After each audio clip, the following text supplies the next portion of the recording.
Eu não deveria ter atendido aquele telefone. Era 21h47 de uma quinta-feira, quando o Rodrigo ligou dizendo que não conseguia vir. Febre, dizia ele. Voz rouca, respiração pesada. Eu acreditei. Sempre acreditei no Rodrigo. 7 anos trabalhando juntos no Mineirão. Ensinam você a confiar num colega. Mas naquela noite, enquanto desligava o celular e olhava para o estacionamento vazio, tive uma sensação que não soube nomear na hora. Só entendi depois. O Mineirão vazio à noite é uma coisa que poucas pessoas viram de verdade. Não é só silêncio, é um silêncio com peso, com tamanho. Você entra por aquelas catracas e sente que o lugar está te observando, que 60 mil assentos vazios são 60 mil pares de olhos parados em você. Trabalhei noites demais aqui para ter medo disso. Virei rotina, virei paisagem. Mas naquela noite estava diferente. Não sei explicar como. O ar estava mais frio que o normal, mesmo para junho em BH. A minha respiração saía em vapor fino e o som dos meus passos no corredor do térreo ecoava de um jeito que me incomodava, como se o eco demorasse 1 segundo a mais que o necessário. Pequeno demais para registrar, grande demais para ignorar. Fiz a primeira ronda, como sempre, portões, vestiários, área administrativa, sala de controle. Tudo fechado, tudo no lugar. Sentei na cabine às 22h30, abri uma marmita fria e liguei o monitor das câmeras. 16 telas. Corredores, arquibancadas, campo, estacionamento, tudo vazio, tudo escuro. Foi quando vi. Câmera 7. Setor leste, arquibancada superior. A imagem tremeu. Não foi um corte. Não foi aquela interferência estática que às vezes aparece quando chove. Foi um tremor suave, quase orgânico, como se a câmera tivesse respirado. Durou 3 segundos. Depois voltou ao normal. Fiquei olhando para a tela por um longo tempo. Anotei no relatório. 22h34. Interferência leve. Câmera 7, setor leste. Verificar amanhã com a manutenção. Fechei o caderno. Bebi o café que já estava frio. Tentei não pensar mais nisso. Mas às 23h15, quando o vento lá fora estava completamente parado, eu ouvi, baixinho, distante, vindo de cima das arquibancadas, atravessando o concreto e chegando até mim, como se viajasse de muito longe. Um som que eu conheço melhor do que a voz da minha própria mãe. Torcida, gente gritando, palmas. Aquele rugido surdo e coletivo que só existe quando um estádio inteiro respira junto. Durou talvez 4 segundos. Depois, o silêncio voltou, mais pesado do que antes, como se o barulho nunca tivesse existido. Fiquei parado com o café na mão, sem piscar. Meu coração bateu uma vez, forte. Se você já trabalhou sozinho num lugar grande à noite, você sabe o que é esse momento. Aquele segundo exato em que o seu cérebro decide entre 2 versões da realidade. Eu fui racional. Pensei, eco de outro lugar. Algum bar com televisão perto, o vento carregando o som da cidade lá de fora. Mas o vento estava parado e o Mineirão fica longe de bar. Levantei devagar. Peguei o rádio e o casaco, a lanterna. Respirei fundo antes de abrir a porta da cabine. O corredor estava escuro na minha frente, iluminado só pelas luzes de emergência verdes no chão. E o ar que veio de dentro era mais frio do que devia ser. Muito mais frio. Se você chegou até aqui e sentiu aquele frio na espinha, você já sabe que essa história não vai terminar bem. Deixa o like agora, porque na parte 2 eu subo para a arquibancada. E o que eu encontrei lá em cima mudou tudo. O corredor me engoliu. Não tem outra forma de descrever. Quando aquela porta fechou atrás de mim, o som do trinco ecoou pelo túnel como um tiro, e eu fiquei parado por alguns segundos, lanterna na mão, ouvindo o silêncio reagir ao barulho, como se o estádio tivesse acordado com um clique. Subi a rampa que leva ao setor leste. Conheço esse caminho de olhos fechados. Já fiz essa ronda centenas de vezes. Mas naquela noite, os meus pés estavam pesados de um jeito diferente, como se o concreto sob mim tivesse ficado mais espesso, mais resistente. Cada passo custava mais do que devia. Cheguei à entrada da arquibancada superior às 23h28. Vazio. 60.000 assentos vermelhos me encarando no escuro. A lanterna alcançava talvez 30 metros. O resto era noite pura. Fiquei varrendo o feixe de luz de um lado para o outro, fileira por fileira, esperando ver alguma coisa que explicasse o barulho. Nada. Só o vento que não existia. Ia descer quando ouvi de novo, mais perto dessa vez, mais claro. Não era torcida agora. Era uma voz. Um homem, grave, ritmada, como quem narra uma jogada. Voz de locutor de rádio antigo, aquele tipo de voz que minha geração cresceu ouvindo pela caixinha de som na cozinha. Firme, animada, inconfundível. Vinha de baixo, dos túneis internos. Desci correndo, não pela ronda, mas porque alguma coisa no meu corpo decidiu antes que eu. Os pés foram na frente. O cérebro foi junto sem escolha. O túnel do setor leste tem 200 metros.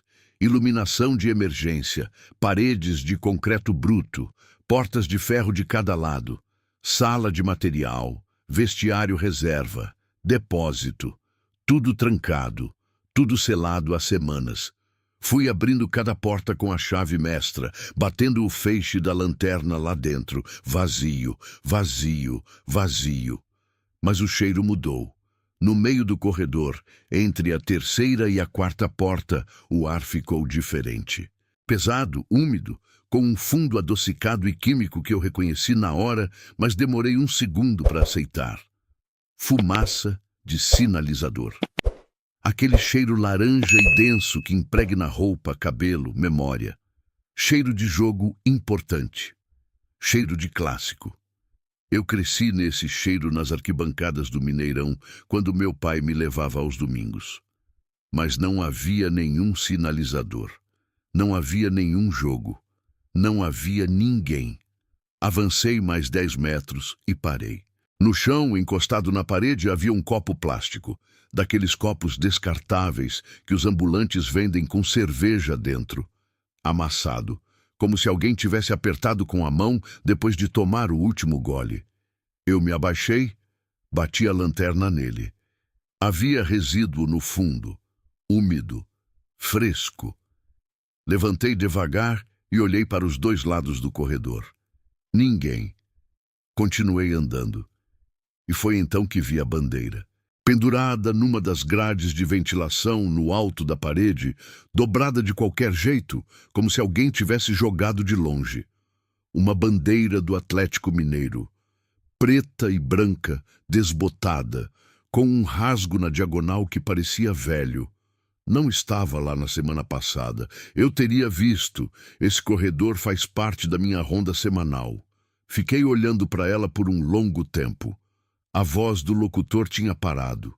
O silêncio voltou, mas diferente agora. Não era mais o silêncio vazio de um lugar deserto. Era o silêncio cheio de um lugar que acabou de ficar quieto porque percebeu que você chegou. Dei meia volta. Fui em direção ao campo. E foi aí que as luzes do corredor piscaram 3 vezes, apagaram por completo por quase 10 segundos e voltaram. No escuro, naqueles 10 segundos eu ouvi respiração. Não era a minha. Eu sei que parece loucura. Acredite, eu também quis acreditar nisso. Mas o que eu vi quando cheguei até o campo, isso eu não consigo explicar com nenhuma lógica do mundo. Compartilha esse vídeo com alguém que precisa assistir isso, porque a parte 3 vai mudar tudo o que você pensa que sabe sobre esse lugar. Eu deveria ter saído. Qualquer pessoa normal teria saído, teria voltado para a cabine, trancado a porta, esperado o dia clarear e pedido demissão de manhã. Eu sei disso, sabia naquela hora também. Mas tem uma coisa que ninguém te conta sobre o medo de verdade. Ele não paralisa. Ele empurra. Te move para frente quando todo instinto grita para trás. Entrei no túnel que dá acesso ao campo. São 40 metros de concreto fechado, sem janela, sem desvio. Uma passagem reta que termina numa grade de ferro que separa o túnel do gramado. Essa grade fica trancada fora de dias de jogo. Sempre. Eu mesmo conferi na ronda das 22 horas. Estava aberta, não arrombada, não forçada. Aberta com a trava virada, como se alguém tivesse usado a chave certa. Empurrei devagar. A grade rangeu. O som ecoou pelo túnel inteiro e saiu para o campo, se perdendo num espaço que parecia subitamente enorme demais. Dei um passo para fora e parei. As luzes do estádio estavam apagadas. Eu já sabia disso, mas o campo não estava escuro. Havia uma claridade difusa, uniforme, sem sombra e sem fonte, como se o ar em volta do gramado tivesse absorvido luz de algum lugar e estivesse devolvendo devagar. Uma luz que não existia, mas existia. O gramado estava perfeito, marcações brancas nítidas, grama cortada como véspera de jogo. Na quinta-feira, meia-noite, sem nenhum evento programado. Levantei os olhos para o placar eletrônico. Deveria estar apagado. Fica desligado sempre que não há evento. Consumo de energia, protocolo padrão, mas estava aceso. Não com propaganda, não com teste técnico. Com um jogo. Atlético Mineiro 2 e Zum Cruzeiro. 46º minuto do segundo tempo. E embaixo, em fonte menor, 23/09/1989. Fiquei olhando para o placar sem conseguir mover uma parte do corpo. A data ali, luminosa e impossível. 36 anos atrás. Um jogo que já aconteceu, já terminou, já virou estatística em algum arquivo empoeirado. Mas o cronômetro estava rodando. 44 minutos, 44/1, 44/2. Foi quando o som voltou. Não foi gradual, foi instantâneo, como se alguém tivesse girado um botão do silêncio para o volume máximo. 60.000 vozes ao mesmo tempo, gritando, cantando, batendo palmas, e o cheiro de sinalizador de novo, mais forte, mais real. E o calor, um calor de multidão que não estava lá, que não podia estar lá, mas estava, quente e úmido e humano em volta do meu corpo. Olhei para as arquibancadas. Vazias. Meus olhos diziam vazio, meu corpo dizia lotado. Então algo se moveu no campo, no círculo central. Uma sombra ou a ausência de sombra. Uma forma que não era definida, mas era inegavelmente presente. Não humana no tamanho, não humana no movimento. Oscilava devagar, como fumaça que esqueceu de subir. E estava olhando para mim. Eu sei que isso não faz sentido. Uma forma sem rosto não olha para ninguém, mas você sabe quando é observado. É físico. É uma pressão atrás dos olhos e um frio na base da nuca que não tem explicação científica, mas existe igual. Ela estava olhando para mim. O cronômetro no placar chegou em 45 minutos. E o estádio inteiro, vazio e lotado ao mesmo tempo, foi ao delírio. Eu travei. Não consegui gritar, não consegui correr, só fiquei parado enquanto aquele barulho impossível tomava tudo. Se você quer saber o que aconteceu depois, comenta aqui embaixo. Eu quero saber o fim, porque a parte 4 é a que eu mais demorei para conseguir contar. O jogo que ninguém viu, parte 4. Não sei quanto tempo fiquei parado ali. O relógio do meu celular marcava 5h47 quando abri os olhos no vestiário. Deitado no banco de madeira, casaco dobrado embaixo da cabeça, lanterna apagada no chão ao lado. Como se eu tivesse deitado para descansar, como se fosse normal. Não me lembro de ter entrado no vestiário. Não me lembro de nada depois do placar chegar em 45 minutos. Levantei devagar. O corpo estava pesado, não de sono, mas de uma exaustão que vinha de dentro, como se alguma coisa tivesse usado minha energia para fazer outra coisa enquanto eu não estava presente. Fui até a pia. Me olhei no espelho. Meu rosto estava normal, mas meus olhos tinham alguma coisa errada que eu não sei nomear até hoje. Não era vermelho de choro, não era cansaço, era um vazio, uma ausência de expressão que não era a minha. O rádio estava destruído, não caído, não amassado. Destruído. como se tivesse sido pressionado de dentro para fora. A carcaça de plástico aberta, os componentes internos expostos, a antena dobrada em ângulo impossível. Estava no chão do vestiário, a 2 metros de onde eu tinha acordado. Eu não lembro de ter derrubado. Às 6h15, o gerente seu Antônio chegou para abrir o turno da manhã. Me encontrou sentado na cabine, relatório em branco na minha frente. Perguntou se estava tudo bem. Disse que sim. Perguntou pelo rádio. Disse que tinha caído. Ele olhou para mim por alguns segundos a mais do que o necessário e não perguntou mais nada. As câmeras do setor leste voltaram a funcionar normalmente. Todas as 16 telas, mostrando corredores vazios, arquibancadas vazias, campo vazio.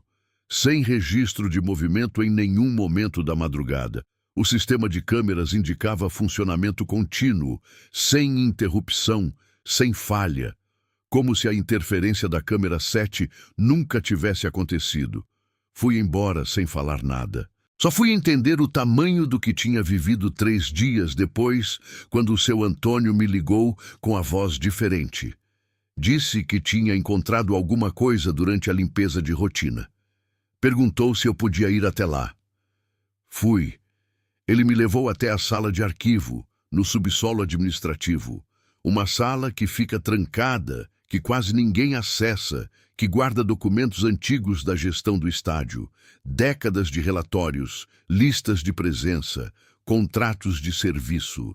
Ele abriu uma caixa de arquivo do ano de 1989 e colocou na minha frente uma folha amarelada, frágil, com cabeçalho do estádio.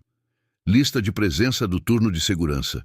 Noite de 23 de setembro de 1989. 3 nomes assinados à mão. Os 2 primeiros, ilegíveis de tão desbotados. O terceiro nome, no final da lista, estava diferente dos outros. A tinta mais escura. A letra mais firme. Mais recente. Marcos. A minha letra. Fiquei olhando para aquela folha por um tempo que não sei medir. O seu Antônio não disse nada. Eu não disse nada. O silêncio daquela sala de arquivo era um silêncio honesto, diferente de todos os outros que eu tinha enfrentado naquela madrugada. Era o silêncio de alguma coisa que simplesmente é, sem precisar de explicação. Saí do Mineirão naquele dia. Nunca mais voltei. Mas tem uma coisa que eu não consigo parar de pensar, uma coisa pequena que parece não importar, mas importa muito. No caminho para casa, naquela manhã depois da madrugada, parei num semáforo na Avenida Antônio Carlos. Liguei o rádio do carro por reflexo. Estava tocando uma narração de jogo, voz grave, animada, de locutor antigo. E o placar que ele anunciava era 2-1 para o Atlético. Desliguei na hora. Fechei o vidro. Olhei para o sinal vermelho na minha frente e respirei fundo várias vezes até ele abrir. Nunca pesquisei o jogo de 23 de setembro de 1989. Tenho medo do que vou encontrar. Tenho mais medo ainda do que não vou. Se você assistiu até aqui, você já sabe que algumas coisas não têm resposta. Só tem peso. Deixa o like, salva esse vídeo e compartilha com quem aguenta dormir depois. Eu conto mais, se eu conseguir.